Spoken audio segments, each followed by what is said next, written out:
A continuación viene el tema que todos esperaban. En una de las sesiones más esperadas es endometriosis intestinal, que va a ser abordado por la doctora Bonin y el doctor Rosin, quienes presentarán técnicas como shaving rectal, resección discoide, segmentaria y técnicas NOS. A la comisión organizadora y a Eric Arancibia también por la confianza y por la invitación. Endometriosis profunda y su afectación a nivel intestinal. Yo formo parte del equipo de endometriosis del hospital privado junto con la doctora Mónica Borin, la doctora Robles, que son nuestros ojos previos a la cirugía y que nos permite precisamente la hoja de ruta para poder realizar el procedimiento. Como bien sabemos, la endometriosis es una afectación con una enfermedad con una alta prevalencia, sobre todo en mujeres en edad reproductiva, y la afectación intestinal vemos que se va a ver comprometida prácticamente en un 3 a un 36%, siendo que la localización más común de la afectación de esa endometriosis va a ser ligada a nivel del recto y a nivel del recto sigma. Debido a la limitada eficacia de la terapia médica y a las altas tasas de recurrencia, muchas veces se propone a la cirugía precisamente como una alternativa para el tratamiento de la endometriosis profunda. Y el gol estándar sería la incisión completa de toda la lesión.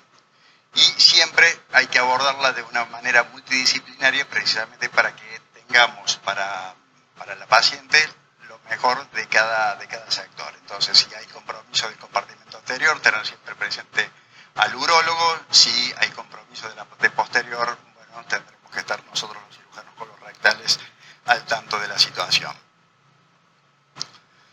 Los nódulos pueden encontrarse a lo largo del recto o del recto sigma, desde el esfínter anal, cosa que es menos frecuente, hasta también el colon sigmoides. Y de acuerdo a la profundidad de la infiltración del nódulo, se plantean 3 opciones quirúrgicas estándar, que serían el shaving, la resección discoidea y las resecciones segmentarias, con algunas variables.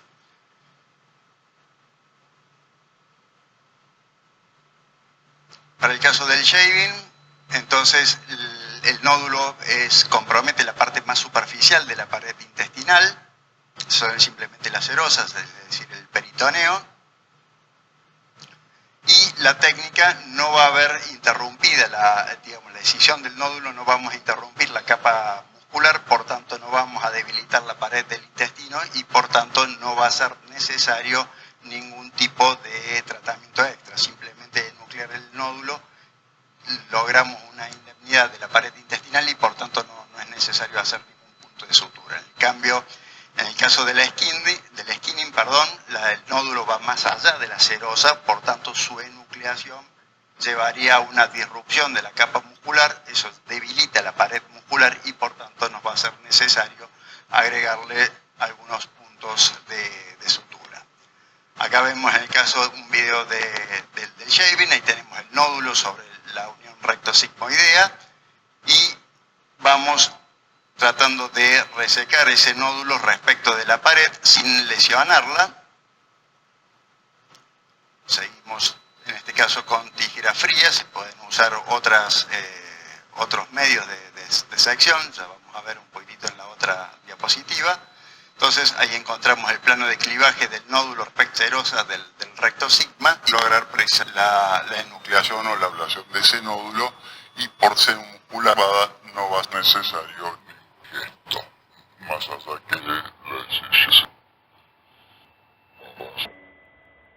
En el caso del skinning, vemos aquí el nódulo que va a infiltrar un poco más el grosor de la pared, que eso nos lo informa la doctora Robles por medio del mapeo ecográfico.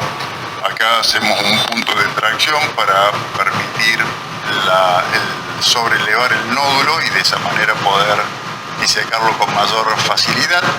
También lo abordamos en este caso con tijera fría lo vamos haciendo para tratar precisamente de lograr esa denucleación del nódulo.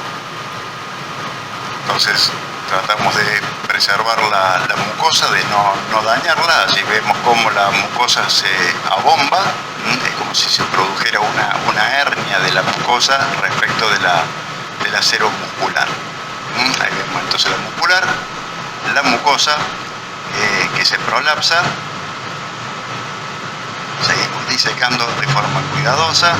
Ven que se puede realizar inclusive con tijera fría sin necesidad de aplicar energía monopolar que generaría un posible daño térmico. Entonces, una vez que hemos resecado el nódulo y como vemos que el acero muscular está debilitada, entonces ahí tendremos que realizar puntos de aproximación del acero muscular para de esa manera reconstituir la anatomía de la pared intestinal.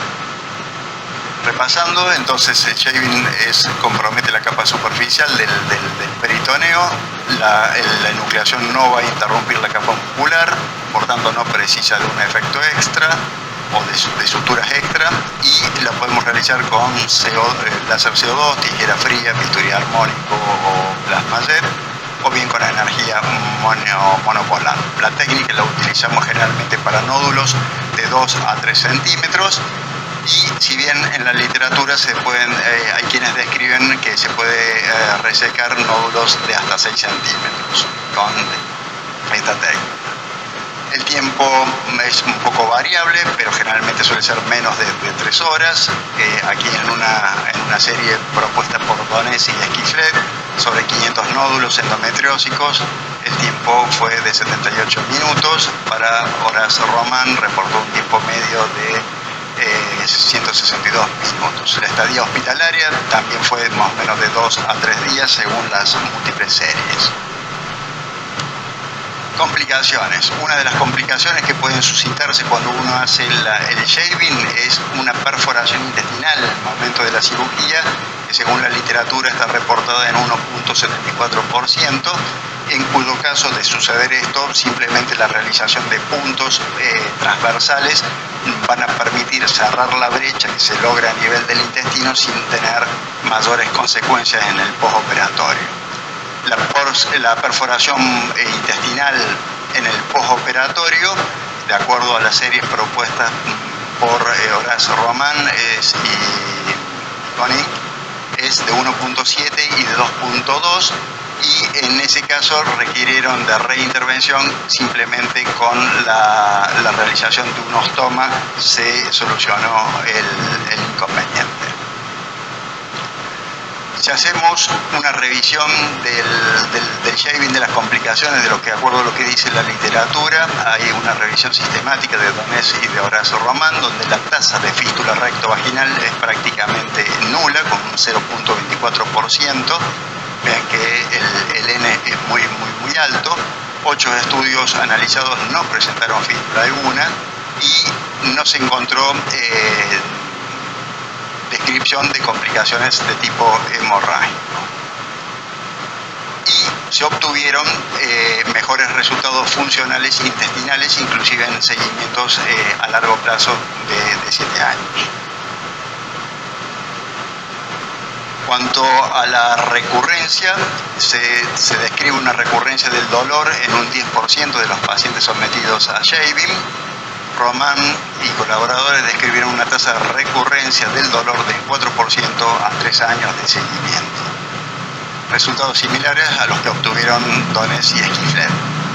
La tasa de reintervención por recurrencia es un poco variable. En algunos la sitúan en 2,4%, si bien hay algunos estudios que muestran una tasa de reintervención de un 24% a 20 meses, o inclusive cuando uno lo prorratea en más tiempo puede llegar hasta un 27%. Según los autores, indican que la causa de esta recurrencia y de esta reintervención podría ser debido a una cirugía incompleta. Para el caso de nódulos un poco más profundos, tenemos 2 alternativas, que serían la resección discoidea y la resección segmentaria. En el caso de la resección discoide, el nódulo tiene un compromiso transmural, pero pero para poder hacerlo debemos tener un compromiso menor del 40% de la circunferencia y generalmente nódulos de menos de 3 centímetros. En estos casos, cuando uno practica una resección discoidea, uno lo que hace es resecar una cuña de la pared anterior del intestino y por tanto semicircunferencial. Aquí vemos el esquema, cómo sería. Normalmente se hacía a mano, hoy prácticamente se ha estandarizado el procedimiento usando suturas circulares que se introducen por vía transanal. Entonces uno hace una anastomosis hemicircunferencial. Para el caso de la resección segmentaria, hay también un compromiso transmural del nódulo que abarca más de un 40 o un 50% de la circunferencia, y en este caso uno está obligado a resecar o sacrificar un segmento del intestino y por tanto hacer una anastomosis de tipo circunferencial. Esta sería nuestra posición ideal para poder abordar ya sea una u otra. Entonces agregamos a los trócares que ustedes habitualmente usan un trócar en el flanco derecho para poder de esa manera triangular y tener una mejor exposición y hacerlo un poco más ergonómico. Aquí tenemos un ejemplo de una resección discoidea.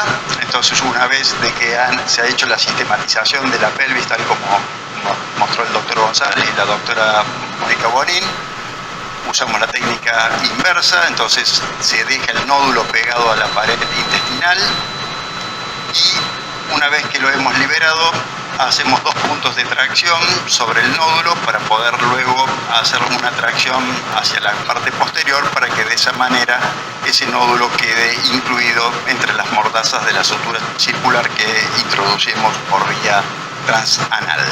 Entonces ahí tenemos los puntitos, introducimos la sutura circular por vía transanal, se abre el yunque o el ambil respecto de la base de la sutura y hacemos una tracción hacia abajo al tiempo que el cirujano que introduce la máquina baja la mano para que de esa manera el cabezal se eleve y de esa manera queda entonces el nódulo comprendido entre la mordaza, para de esa manera tener la precaución de que solamente lo que uno está escindiendo es simplemente la cara anterior del recto y no la circunferencia completa. Opcional hacer o no hacer puntos de refuerzo. En principio lo que nos dice la industria no es necesario. Yo en lo particular siempre lo hago por 2 motivos: una para reasegurar la sutura y segundo por una cuestión hemostática. En nuestro medio ya prácticamente no dejamos drenaje cuando hacemos resecciones discoideas. Aquí hacemos el test hidroneumático y ahí tenemos la pieza resecada en donde vemos la mucosa, el nódulo, inclusive con los puntos de tracción. Entonces uno eliminó completamente el foco y lo hizo de manera radical. Para el caso de la resección discoidea, entonces dijimos que la lesión era transmural, lo usamos prácticamente hoy por hoy con una sutura circular, ya no se hace prácticamente más a mano. Alternativas a esta resección discoidea es la técnica de Ruem, que permite hacer la resección de este segmento por vía transanal utilizando una máquina Contour Transtar, que tiene ciertas limitaciones y por tanto también sus indicaciones. En el caso de la resección discoidea clásica, uno permite resecar nódulos de hasta 3 centímetros, mientras que utilizando la técnica de Ruem uno puede llegar a resecar hasta segmentos de 6 o 7 centímetros, pero siempre y cuando que se encuentren dentro de los primeros 8 a 10 centímetros del margen anal. No se puede practicar por el tipo de la máquina en lesiones que se encuentran mucho más elevadas. De manera no dogmática se dice que el disco a resecar es inversamente proporcional a la dureza y al grosor del tejido, es decir, menos espesor, menos dureza, vamos a tener un mayor diámetro de resección posible. Con respecto a la tasa de recurrencia, es bastante más baja. bueno, es del 1,8 al 2% de acuerdo a la literatura. Para el caso de las resecciones segmentarias, también entonces tenemos un compromiso transmural del nódulo. Son para lesiones de más de un 40 o un 50% de la circunferencia del intestino y por tanto entonces sacrificamos un segmento del intestino y se procede a hacer una anastomosis de tipo circunferencial. Acá tenemos un video donde tenemos una doble lesión como si fuera en grano de café a nivel del sigma, y cuando rotamos la imagen vemos otro nódulo que se encuentra en la parte alta del recto superior. Aquí es imposible pasar la máquina circular a través de estas lesiones porque genera un cuadro de estenosis. Entonces, una vez que movilizamos completamente el recto, vamos a proceder entonces a su sección. Siempre es importante recorrer la anatomía para no generar ningún daño a nivel nervioso ni tampoco a nivel vascular. Vamos a incidir la hoja peritoneal del mesosigma en dirección hacia la arteria mesentérica inferior. Ahí vamos a recorrer vamos a reconocer los nervios del plexo preaórtico, que lo hacemos con cuidado. No es necesario, ahí están los nervios, no es necesario sacrificar la arteria mesentérica inferior, que ya vamos a ver que después precisamente su sacrificio va a generar mayores consecuencias desde el punto de vista funcional.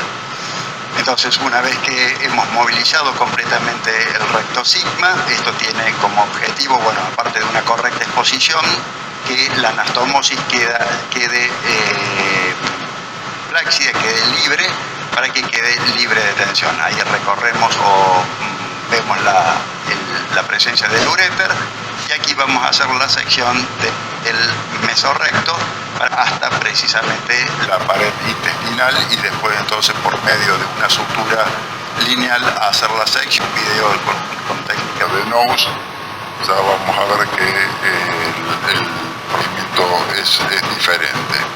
Ahí después, si tengo más tiempo, vamos a hablar un poquito de nose, lo muestro en otros dos videos, así no perdemos tiempo.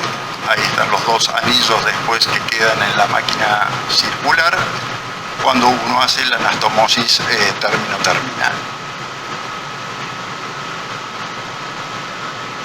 La principal indicación entonces son lesiones mucho más extensas, de más del 40 al 50% de la circunferencia, y cuando tienen una longitud mayor de 30 milímetros. Vamos a ver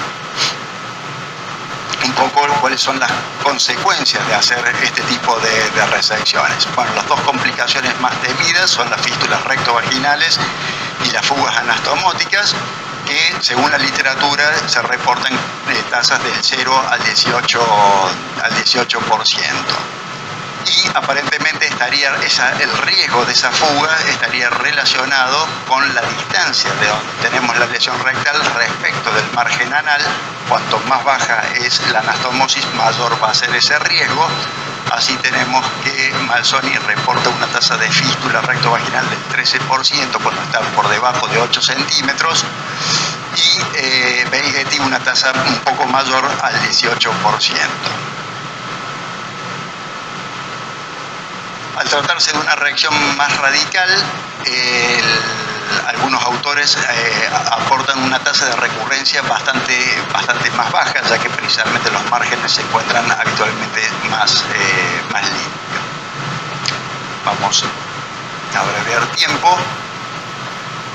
Acá tenemos una revisión sistemática de la Sociedad de Ginecología Mínimamente Invasiva del año 2020, en donde el shaving rectal tiene una tasa promedio de complicación del 2,2%, con menor riesgo de fístula rectovaginal y de fuga anastomótica respecto de las otras técnicas.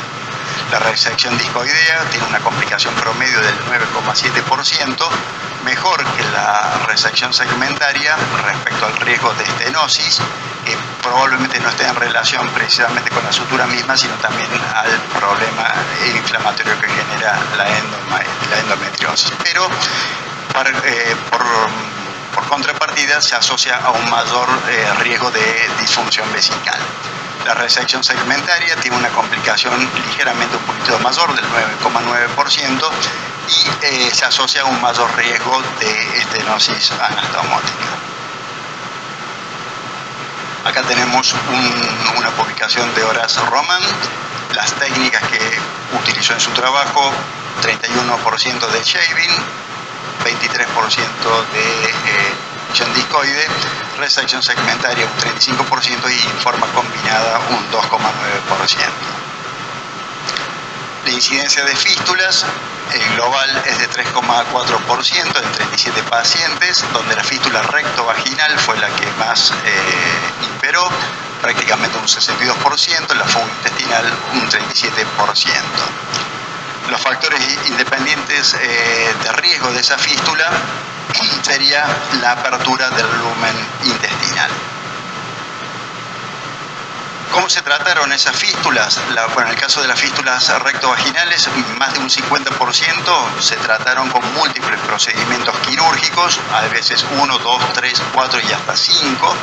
Y comenzó desde técnicas más simples por vía transanal hasta las más complejas por abordaje abdominoperineal con resecciones segmentarias, anastomosis coloanales o anastomosis coloanales diferidas. El tiempo promedio de permanencia del ostoma fue de 10 meses, a diferencia de las fugas intestinales, que simplemente el ostoma único resolvió el 85% de los problemas, con un tiempo medio del cierre de ostoma mucho menor a 5 meses. Como decíamos, la ligadura de la arteria mesentérica inferior se asocia con una mayor incidencia de disfunción intestinal respecto de su preservación. Por tanto, nosotros preconizamos precisamente cuando uno va a hacer una resección segmentaria, esqueletizar bien el segmento intestinal, bien en el margen, para preservar precisamente así la arteria mesentérica inferior y la arteria sigmoidea, y por tanto preservar toda la estructura nerviosa que podría ser el responsable.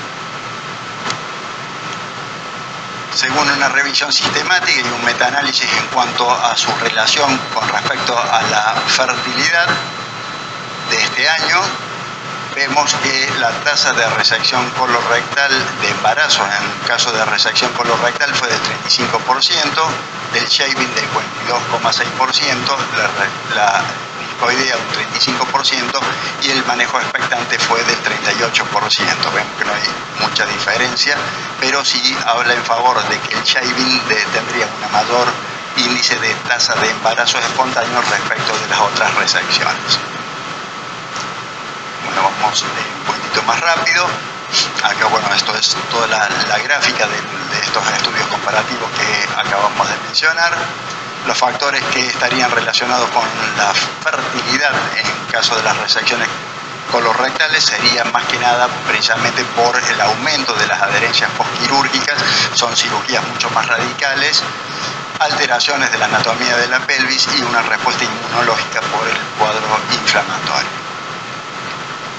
En la literatura no existe una indicación definitiva para cada tipo de técnica quirúrgica, por cuanto cada autor, defiende, su técnica, y por tanto esto aumenta la heterogenicidad y por tanto crea una mayor incertidumbre. Así vemos lo que precisamente un poco lo que mencionamos. Acá tenemos un artículo de Garay sobre 31 pacientes, donde la resección discoidea tuvo un tiempo quirúrgico en una estancia hospitalaria un poco más corta, respectiva precisamente de la resección colorectal, pero se asoció a mayor disfunción. Por contrapartida, Donesi y Horace Roman, ellos proponen en su revisión sistemática como primera línea de tratamiento realizar para las lesiones rectovaginales, sin importar su localización, el shaving, sin importar inclusive el diámetro, y en casos en donde el shaving no pueda ser llevado a cabo, van a proponer como segunda elección la resección discoidea y ya sea de la forma clásica con la técnica de Rouen, y la resección segmentaria intestinal la aplican para los otros casos cuando compromete el recto alto o el recto sigma, para de esa manera lograr preservar la integridad del recto y de esa manera evitar todas las consecuencias funcionales que generaría precisamente la sección del recto, como como sería el síndrome de síndrome post-resección anterior baja, que afecta mucho la calidad de vida. ¿Venimos bien? La tasa de recurrencia es del 2 al 43% y estaría relacionada con una edad más temprana de aparición de la endometriosis, un índice de masa corporal un poquito más elevado y una cirugía incompleta. Acá, bueno, es un poquitito para reflejar nuestra experiencia entre los años 20 al 23, donde hicimos una evaluación de un enfoque multidisciplinario en cuanto a la calidad o de la resolución de los síntomas en nuestro hospital, y indexamos 179 pacientes con una edad promedio de 37 años, con un BMI de 24.3, 112 pacientes presentaban cirugía abdominal previa, el 60%, 60 pacientes, el 33% habían ya sido tratadas por endometriosis previamente en nuestro centro y en otros, y teníamos una historia de embarazo de un 42,9%. Esto fue lo que nosotros realizamos: discoide en la gran mayoría de los casos, resección segmentaria y shaving en un porcentaje un poquito menor. ¿Qué resultados obtuvimos? Bueno, esto un poquito las tasas comparativas. Vemos que la resección segmentaria, la tasa de complicaciones es un poquito mayor que el de la resección discoidea y un poco mayor a su vez esta respecto al shaving. Estas son la clasificación de Clavien-Dindo de acuerdo a las clasificaciones, y a 3 meses después de la cirugía obtuvimos un reporte de mejoría de los síntomas prácticamente de un 90%, siendo que para de esa resolución vimos que un 87% fueron para resecciones discoideas y un 96% para resecciones segmentarias, que estadística ya significativa. Por tanto, concluimos que un énfasis llevado a cabo por un equipo bien entrenado es una manexión segura precisamente para las pacientes que tienen una endometriosis profunda, para poder lograr de esa manera los mejores resultados sin generar mayores consecuencias desde el punto de vista funcional. Y si es posible, pasamos a lo de nose. En sí, la cirugía de nose no es una técnica per se, es, digamos, una alternativa a la resección segmentaria. Entonces, es una alternativa de la resección segmentaria del intestino, nada más que resecamos o sacamos la pieza a través de un orificio natural, como puede ser el recto o bien la vagina. Esto va a optimizar precisamente la recuperación postoperatoria y va a reducir supuestamente las complicaciones. Inicialmente fue utilizada para patologías del útero y también se ha comenzado a explorar precisamente para patología oncológica. Y entonces nosotros le consideramos que es una opción válida precisamente para ser aplicada en cirugía de endometriosis. Entonces también vamos a resecar un segmento del intestino y lo extraemos por un orificio natural. El paciente tiene una preparación intestinal previa. Antes de realizar la cirugía hacemos un enema con iodopovidona. El paciente está en posición ginecológica. Aquí vemos la disposición de los trócares para hacerlo de manera más ergonómica. El paciente está en posición de Trendelenburg, ligeramente lateralizado hacia la derecha. Las vías de extracción transanal, transvaginal, de acuerdo a si uno va a hacer histerectomía en simultáneo, uno puede utilizar la parte vaginal para la extracción de la pieza, y si no, por vía transanal. ¿Cuáles serían los beneficios? Ausencia de lesiones de incisiones abdominales mayores visibles, reducción del dolor postoperatorio, un recupero más rápido de la función intestinal, menor tiempo de hospitalización, menor riesgo de infección a nivel del sitio quirúrgico y una disminución del riesgo de eventración o de visceración. Aquí vemos un ejemplo, un poco el mismo ejemplo de recién, con los dos de los dos focos, del sigma y del recto. Entonces, una vez que hemos movilizado completamente el recto sigma, vamos a proceder entonces a hacer la esqueletización del meso hasta llegar precisamente al recto. Hacia arriba entonces también lo movilizamos, reconocemos las distintas estructuras para no generar ninguna iatrogenia. Aquí abrimos la hoja entonces del peritoneo del mesosigma. Vamos a identificar los nervios, el uréter. Esto lo podemos hacer con monopolar o con ultrasonido o Ligasur en su defecto. Ahí tenemos los nervios, como veíamos recién en el video. Tratamos de preservar el tronco de la arteria mesentérica inferior para de esa manera lograr una mejor vascularización. Esto nos ayuda mucho el hecho de hacer cirugía oncológica a nosotros. Lo hace una cirugía un poquito más estándar. Y nos vamos entonces siguiendo el planito feliz, el Holiplan, hacia el mesorrecto. Ahí identificamos el uréter y entonces ahí hacemos una escisión parcial del mesorrecto. Lo seccionamos completamente con alguna fuente de energía, Ligasur o ultrasonido, hasta llegar a la pared intestinal.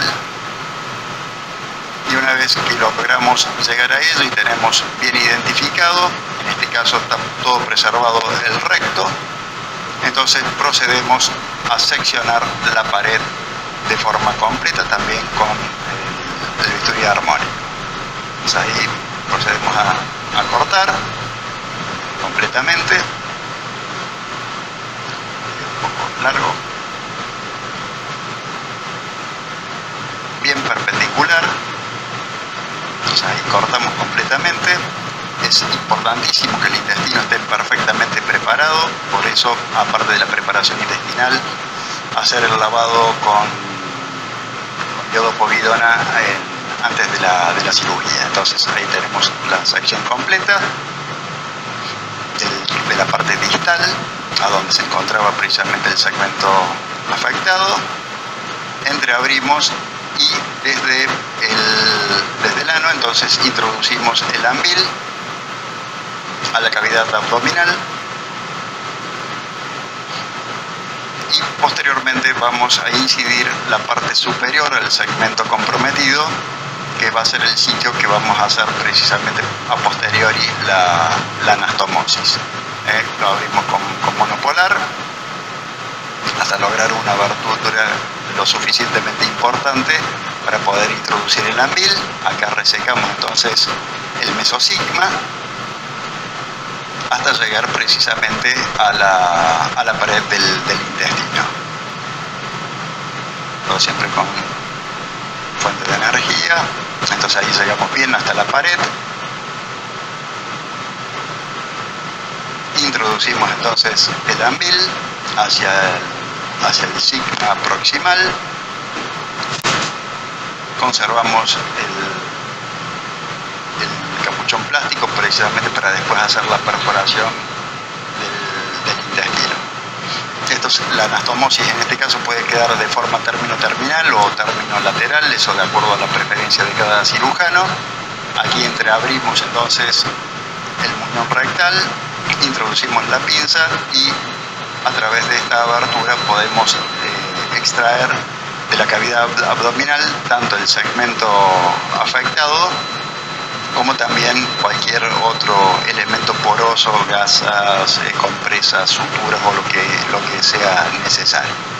Ahí le dan, uno de los tips es hacerlo rotar al intestino para que de esa manera se haga más pequeño y que nos permita entonces extraerlo con facilidad. Aquí sacamos entonces la bolsa con todo lo otro que había quedado de la cirugía, del momento previo de la cirugía. Y este cabo entonces lo resecamos con una endogía para de esa manera ya tener el cabo distal preparado. Aquí sacamos la punta entonces del ambil Acá se puede optar con esto de hacerle un puntito de hilo para poder pescar el anbil y hacerlo más fácil encontrarlo. Y entonces procedemos luego a la confección de una anastomosis de término terminal.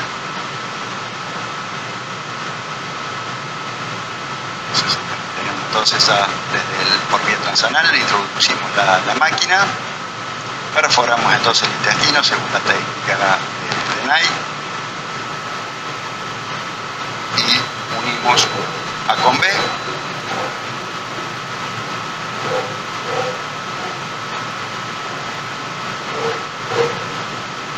Cerramos la máquina, vemos que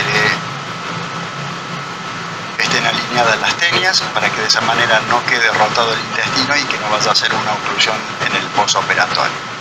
Una vez que disparamos la máquina, hacemos la prueba hidroneumática para quedarnos tranquilos de que no hay ninguna fuga, y una vez que comprobamos que no hay ninguna fuga, en lo personal siempre dejo un drenaje por ser una anastomosis relativamente baja. No siempre es necesario hacer un ostoma de derivación. Este es otro video, pero es un poco más de lo mismo, no los voy a aburrir con video. Las limitaciones son adherencias pélvicas significativas de cirugías previas, enfermedad inflamatoria intestinal concomitante o infecciones pélvicas en curso, el tamaño del espécimen, precisamente defectos o muy grandes aumenta el riesgo para su extracción. Y con respecto a las complicaciones intraoperatorias, hemorragia no controlada o perforación intestinal que puede muchas veces obligarnos a una conversión, riesgo de dispareunia está descrito cuando uno saca la pieza por vía vaginal. Y para cerrar un poquitito, es muy importante la selección de pacientes, un IMC por debajo de 30, menos de ASA 3, lesiones de menos de 5 centímetros y fundamental un diagnóstico preoperatorio donde el meso recto no esté